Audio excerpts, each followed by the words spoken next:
Competition Act 2002. Introduction.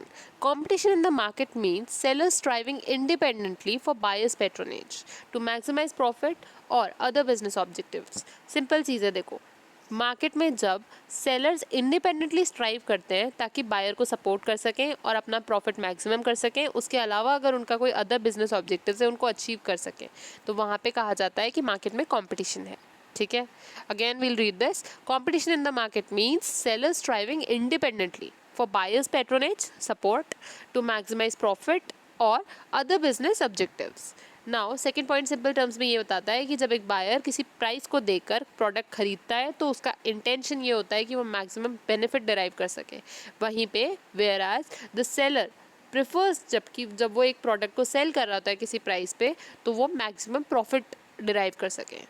ठीक है, अब कंपटीशन क्या होता है? तो the term competition is generally understood as a process जहाँ पे इकोनॉमिक एंटरप्राइज जो होती हैं वो compete करती हैं एक दूसरे से ताकि वो अपने प्रोडक्ट के लिए मैक्सिमम कस्टमर्स को सिक्योर कर सकें.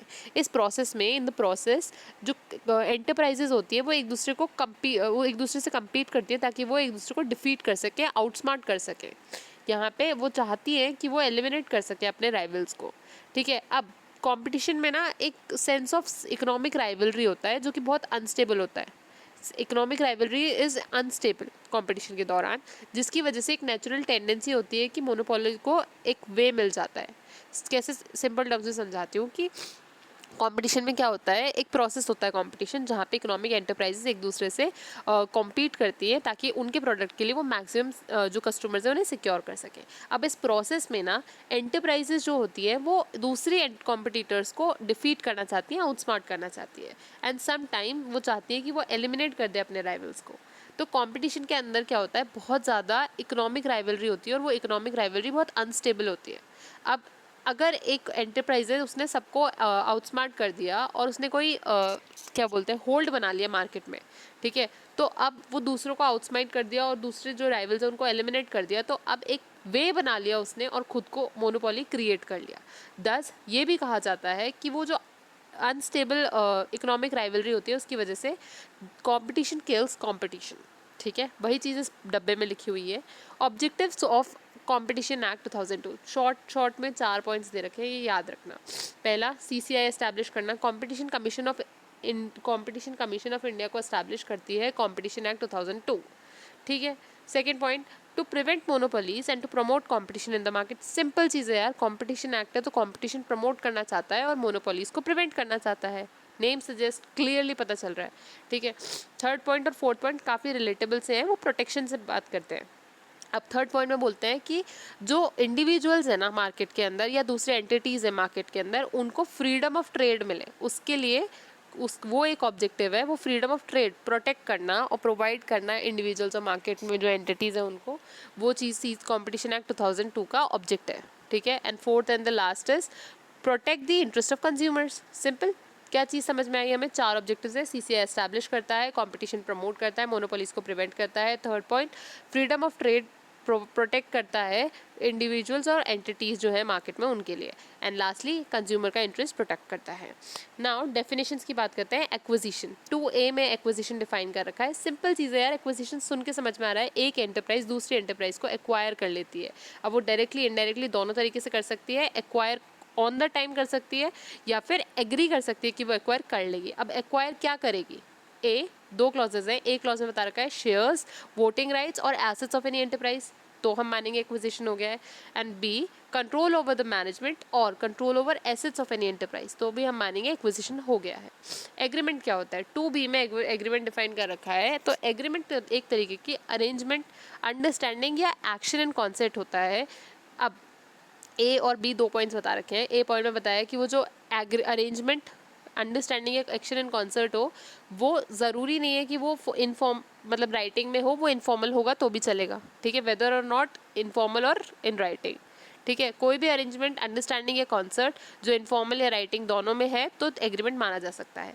B पॉइंट सिंपल टर्म्स में बताता है कि कोई भी अरेंजमेंट, अंडरस्टैंडिंग या कॉन्सर्ट जो है वो अगर ज़रूरी नहीं है वेदर और नॉट वो इस इंटेंशन से बनाया गया था कि वो बाद में लीगल प्रोसीडिंग्स में इन्फोर्सिबल होगा कि नहीं होगा, तो भी वो एग्रीमेंट माना जाएगा। ठीक है, कार्टेल क्या होता है, 2C में कार्टेल बता रखा है, देखो ऐसे याद रखना, 2A में बता रखा है एक्विजिशन, 2B में एग्रीमेंट और 2C cartel, C for cartel. ठीक है, नाउ कार्टेल में बता रखा है, कार्टेल होता है एक एसोसिएशन। ठीक है, association of producers, sellers, distributors या ट्रेडर्स या सर्विस प्रोवाइडर्स। देखो ये एसोसिएशन किन का हो रहा है, ये जो चीज़ प्रोवाइड करते हैं ना उनका हो रहा है। ठीक है, producers, sellers, distributors, service providers या ट्रेडर्स, ये सारे के सारे वो लोग हैं जो कंज्यूमर नहीं है, ये प्रोवाइडर्स है। ठीक है, तो इनका जब एसोसिएशन हो जाता है, ठीक है, और ये एग्रीमेंट कर लेते हैं, बाय एग्रीमेंट अमंग्स देमसेल्व्स, खुद में एग्रीमेंट कर लेते हैं टू लिमिट कंट्रोल और अटेम्प्ट द कंट्रोल ऑफ। अब इसमें हमने क्या क्या चीज़ पढ़ी, देखो एसोसिएशन होता है, ये हमारा फर्स्ट एलिमेंट हो गया इस डेफिनेशन से। किन का होता है, तो producers, distributors, traders, service providers and जो हमारे सेलर्स होते हैं इनका। ठीक है, ये हमारा सेकंड जो हो गया पॉइंट हो गया। देन एग्रीमेंट कर लेते हैं अमंग्स देमसेल्व्स, तो ये पॉइंट एसेंशियल है, ध्यान रखना, लिख के आना। थर्ड पॉइंट, एग्रीमेंट कर लेते हैं, agreement amongst themselves. And fourth is किस लिए, टू लिमिट कंट्रोल और अटेम्प्ट द कंट्रोल ऑफ। ठीक है, लिमिट कंट्रोल और attempt the control of production, distribution, sale और प्राइस और ट्रेड इन गुड्स और प्रोविजन ऑफ सर्विसेज। ठीक है, अब कार्टल्स कितने टाइप के होते हैं, 3 टाइप के होते हैं। इंटरनेशनल कार्टल, जहाँ पे देखो सिंपल चीज़ है, इंटरनेशनल कार्टल मतलब एक से ज़्यादा कंट्रीज़ की बात हो रही, तो अगर किसी कार्टल के फॉर्म होने की वजह से एक से ज़्यादा कंट्री में अफेक्ट हो रहा है तो वो इंटरनेशनल कार्टल है। Let's read the definition. When not all the enterprises in a cartel are based in the same country. अगर एक कार्टल फॉर्म हुआ है जिसके अंदर एक कंट्री से ज़्यादा कंट्रीज, मतलब एक कंट्री के ही नहीं है जो एंटरप्राइजेज हैं, अगर वो डिफरेंट कंट्रीज़ के हैं तो वहाँ पे वो इंटरनेशनल कार्टल होगा। या फिर जो कार्टल जो फॉर्म हुआ है उसका effect more than one country पे आ रहा है तो वो भी इंटरनेशनल कार्टल होगा। ठीक है, डिफरेंट कंट्रीज़ के एंटरप्राइजेज केम टुगेदर तो इंटरनेशनल कार्टल है। एक कंट्री से ज़्यादा कंट्री पे इफेक्ट आ रहा है तो इंटरनेशनल कार्टल है। बी बताता है इम्पोर्ट कार्टल। इम्पोर्ट कार्टल क्या होता है, जहाँ पे ये एक ऐसा कार्टल होता है जो कंप्राइज करता है एंटरप्राइजेस का, including an association of enterprises that get together for the purpose of imports into the country. जो इम्पोर्ट्स की पर्पस के लिए कार्टल फॉर्म करते हैं वो इम्पोर्ट कार्टल होते हैं। एंड सी एक्सपोर्ट कार्टल, जो कि कंप्राइज करते हैं, अब देखो सिंपल चीज़ है, एक्सपोर्ट कार्टल में क्या होता है, एक कंट्री के enterprises they come together for the या और वो एग्रीमेंट कर लेते हैं to cartelise markets in other countries. ठीक है, एक्सपोर्ट कार्टल में एक कंट्री के जो एंटरप्राइजेस होते हैं दे कम टुगेदर कि हम जब एक्सपोर्ट करेंगे तो ये हमारा एग्रीमेंट है, कार्टलाइज कर रहे हैं हम। ठीक है, ऑब्जेक्टिव क्या होता है, कार्टल एक अच्छी चीज़ नहीं होती। ठीक है, तो इसका ऑब्जेक्ट थोड़ा सा नेगेटिव इम्पैक्ट लाता है इकोनॉमी में। वही चीज़ बता रखी है कि कार्टल में बहुत सारे जो एंटरप्राइजेज होते हैं वो दे केम टुगेदर और वो रेस कर देते हैं प्राइस अबव कॉम्पिटिटिव लेवल्स। ठीक है, उनका ऑब्जेक्ट ये होता है कि वो जो प्राइस है उसको अबव कंपटीशन के लेवल से, कॉम्पिटिटिव लेवल से ऊपर रेस कर देते हैं प्राइस को और फिक्स कर देते हैं। ठीक है, अब इसकी वजह से कंज्यूमर्स को इंजरी होती है और कंज्यूमर को इंजरी हो रही है तो that will result into the downfall in the economy.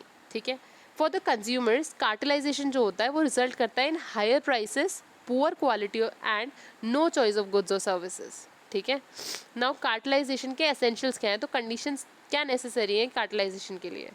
पहली, हाई कंसंट्रेशन, बहुत सारे जो एंटरप्राइजेज हैं उनका हाई कंसंट्रेशन होना चाहिए।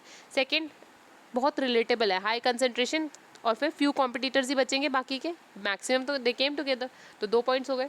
Third, high entry and exit barriers. ठीक है, एक बार आप साथ में आ गए तो एक तो एंट्री करना मुश्किल है और एक बार एंट्री हो गई तो एग्जिट नहीं हो सकती कार्टल से।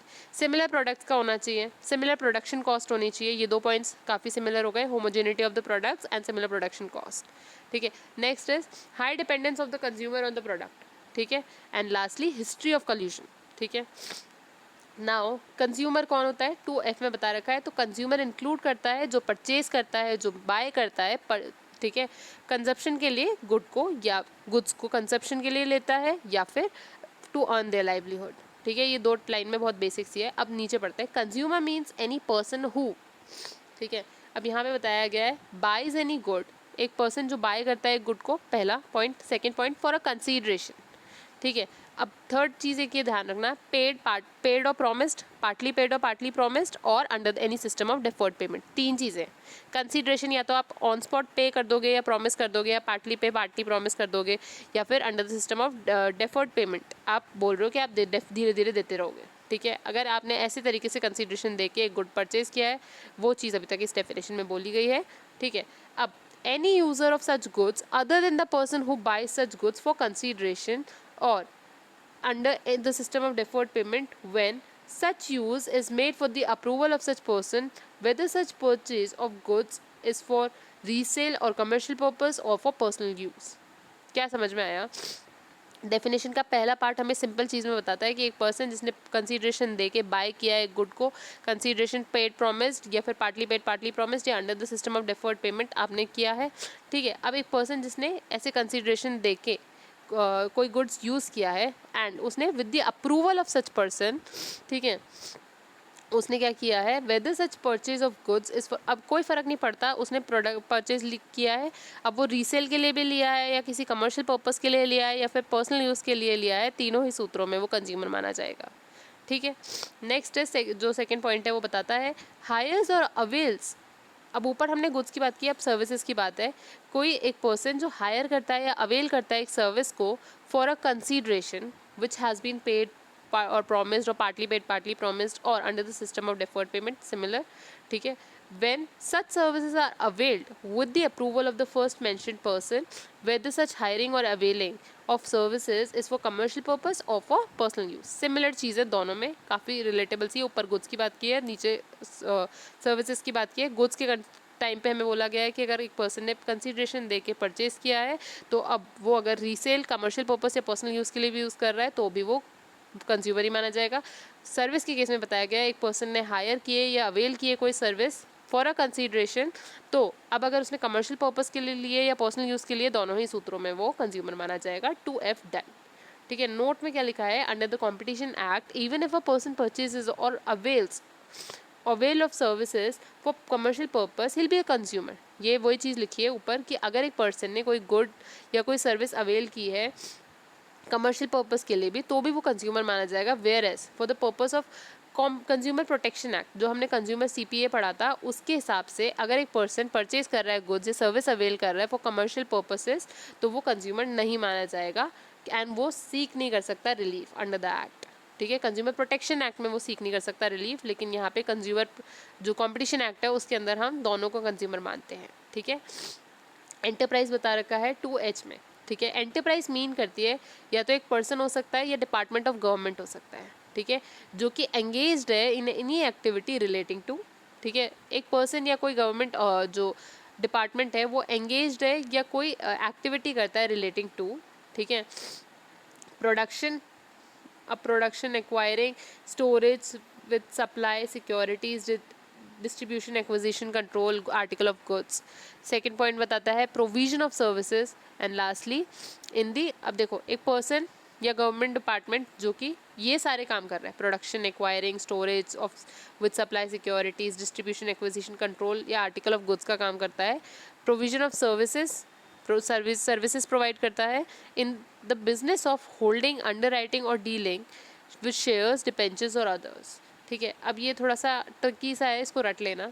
Note, enterprises does not include department of government dealing with atomic energy currency defence और स्पेस। जब आप डेफिनेशन लिखो तो ध्यान रखना ये जो नोट है ये लिख के आना कि एंटरप्राइजेज में डिपार्टमेंट ऑफ गवर्नमेंट अगर एटॉमिक एनर्जी करेंसी डिफेंस या स्पेस से डील करता है तो वो नहीं आता है। ठीक है, 2I में गुड्स बता रखा है। गुड्स क्या होता है, goods are defined under sale of goods act, सोगा में बता रखा है 1913 का जो एक्ट है 30 सॉरी ABC 3 क्लॉजेज है। पहला प्रोडक्ट्स मैन्युफैक्चर्ड प्रोसेस्ड और mined. B debentures shares stocks after allotment and stocks after allotment and third C clause बताता है in relation to goods supplied goods imported into India. Goods क्या होता है यार, products होते हैं मैन्युफैक्चर्ड प्रोसेस्ड और माइंड। ठीक है, डिबेंचर्स शेयर स्टॉक्स और after allotment and in relation to goods supplied जो गुड इम्पोर्ट होते हैं इंडिया में। ठीक है, वो गुड्स होते हैं, रट लेना, इतना कुछ नहीं है। ठीक है, पर्सन कौन होता है, 2P में P फॉर पर्सन, पर्सन बता रखा है। पर्सन इंक्लूड करता है एक इंडिविजुअल, हिंदू अनडिवाइडेड फैमिली, एक company, firm, association of person, ठीक है, कोई कॉर्पोरेशन जो एस्टैब्लिश्ड है सेंट्रल या स्टेट गवर्नमेंट, स्टेट एक्ट या किसी गवर्नमेंट कंपनी के रूप में, ठीक है।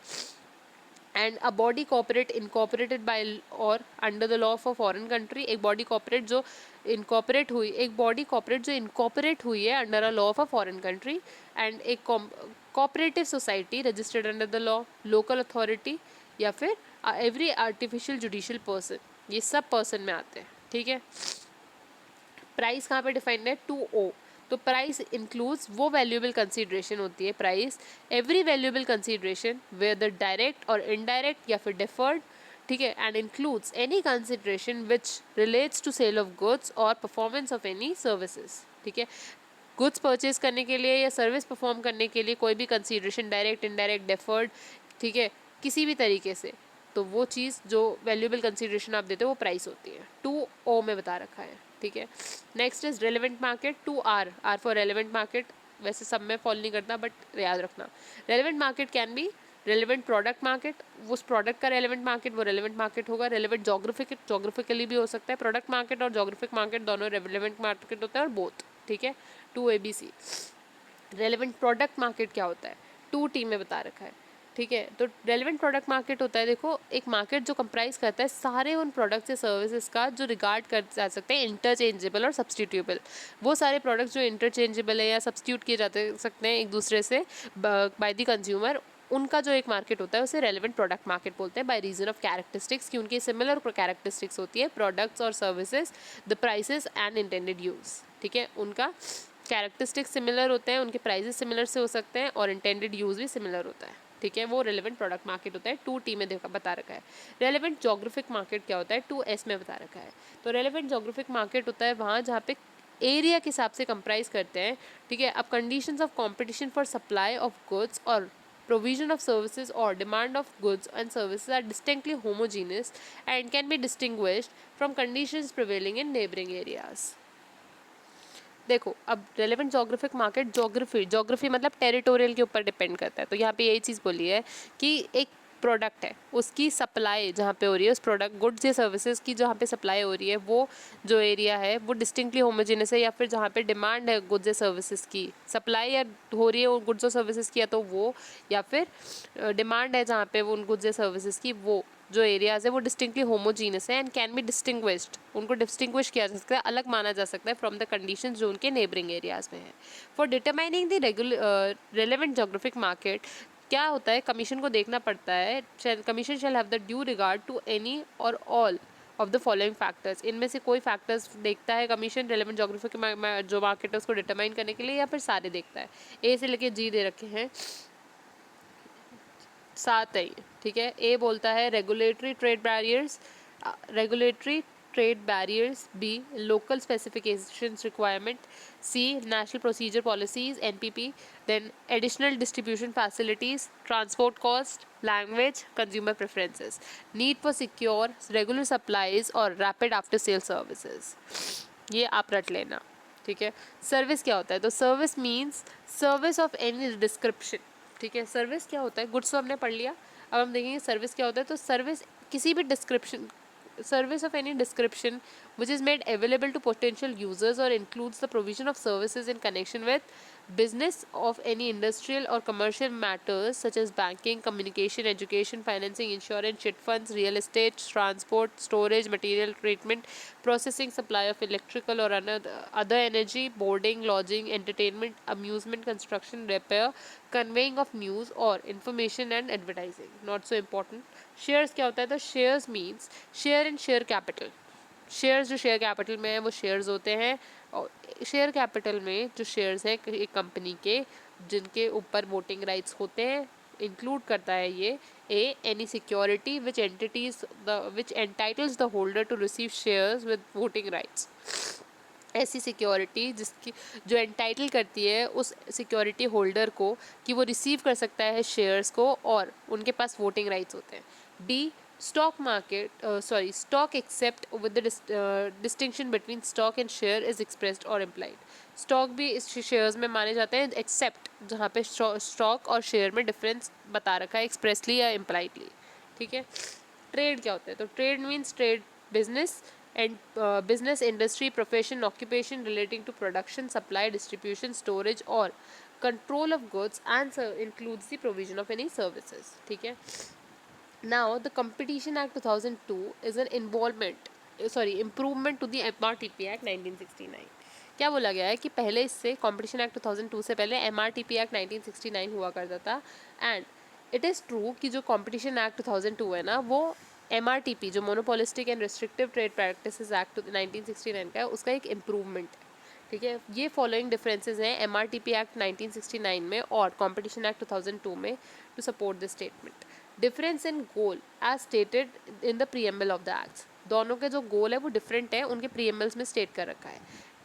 ए जो डिफरेंस है वो ये है, द MRTP एक्ट 1969 जो था उसका इंटेंशन क्या था, उसका एम क्या था, उसके प्रीएम्बल में बता रखा था कि उसका एम ये है कि वो प्रिवेंट कर सके concentration of economic power and prohibition of monopolistic restrictive और unfair trade practices with while objective, ठीक है। अब जो MRTP एक्ट था ना, उसका एक नेगेटिव मतलब किसी चीज़ को ना होने देने का, कंसंट्रेशन ऑफ इकोनॉमिक पावर को स्टॉप प्रिवेंट करने का ऑब्जेक्टिव था। वो प्रोहिबिट करती थी जो मोनोपोलिस्टिक रिस्ट्रिक्टिव या अनफेयर ट्रेड प्रैक्टिसेस है।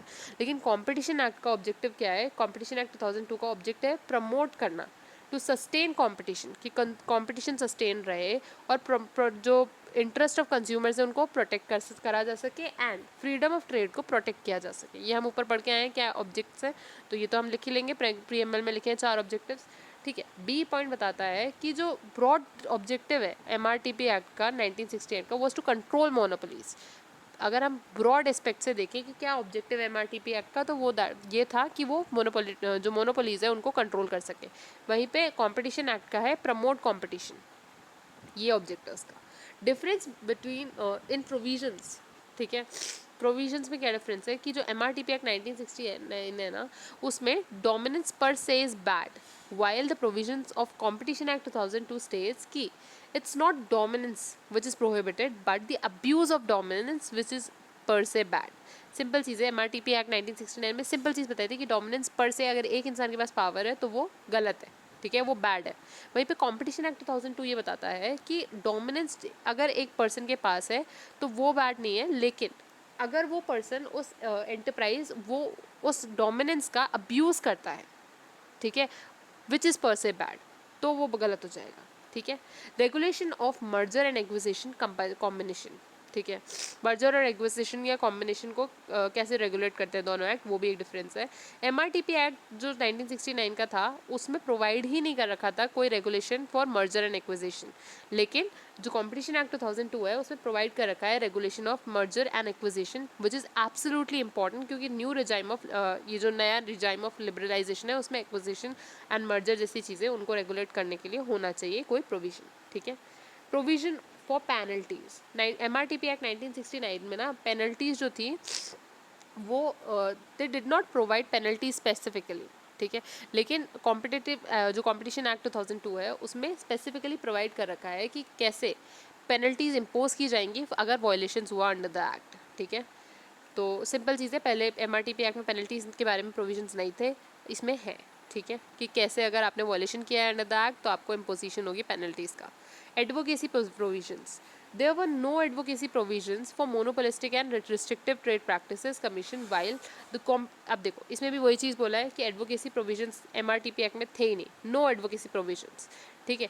while जो competition act 2002 है उसके अंदर mandate कर रखा है competition advocacy provision for competition commission of India, इसके अंदर कॉम्पिटिशन एडवोकेसी के प्रोविजंस है for competition commission of India, ठीक है।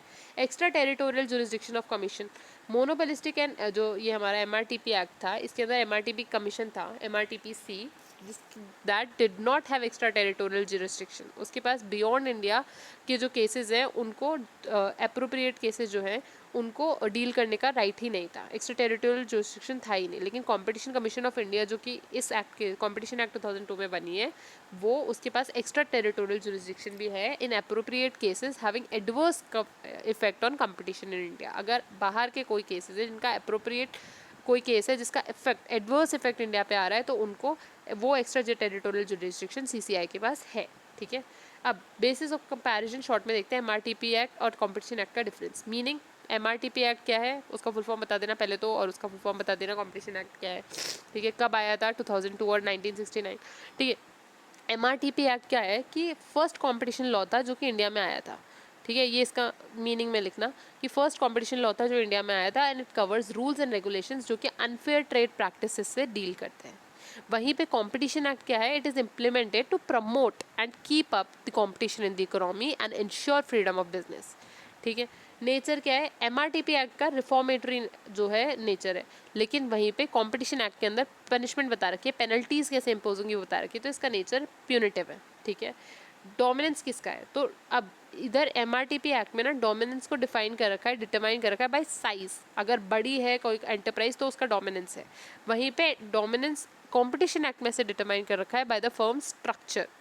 आप डोमिनेंस है किसी एंटरप्राइज का मार्केट में, वो कैसे पता लगाओगे? It is determined by the firm structure, ठीक है।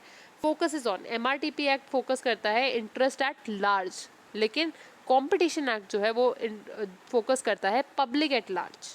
कंज्यूमर इंटरेस्ट को MRTP एक्ट देखता है, पब्लिक एट लार्ज को कंपटीशन एक्ट देखता है। पेनल्टी तो MRTP एक्ट में तो कोई पेनल्टी नहीं थी ऑफेंस के लिए, पर यहाँ पे ऑफेंसेस आर पीनलाइज्ड। ऑब्जेक्टिव क्या है? To control monopolies, to promote competition, ये तो हम पढ़ के आए। एग्रीमेंट, तो agreement required to be registered, जो MRTP एक्ट था वहाँ पे रजिस्टर्ड ही होना ज़रूरी है, पर यहाँ पे हमने क्या पढ़ा है? 2B में एग्रीमेंट पढ़ा था कॉम्पिटिशन एक्ट में, जो बताता है कि it does not specify any provisions to for the registration of agreement. अगर इनफॉर्मल और राइट है तो भी एग्रीमेंट माना जाएगा, अगर राइटिंग में है तो भी माना जाएगा, ठीक है। और ये भी ज़रूरी नहीं है कि आपने जब बनाया था तब बोला हो कि इसके ऊपर एनफोर्सेबल है लीगल प्रोसीडिंग्स या नहीं, तो भी वो दोनों ही सूत्रों में एग्रीमेंट माना जाएगा, ठीक है। अपॉइंटमेंट ऑफ चेयरमैन, तो सेंट्रल गवर्नमेंट करती थी MRTP एक्ट के अंदर चेयरमैन को अपॉइंट, और यहाँ पे कमेटी जो होती है कंसिस्टिंग ऑफ रिटायर्ड लोग की एक कमेटी होती है, वो अपॉइंटमेंट करती है चेयरमैन का, ठीक है। अब कंपटीशन एक्ट 2002, उसमें हम 3 चीज़ें हैं। पहला, prohibition of anti competitive agreement, section 3 बताता है।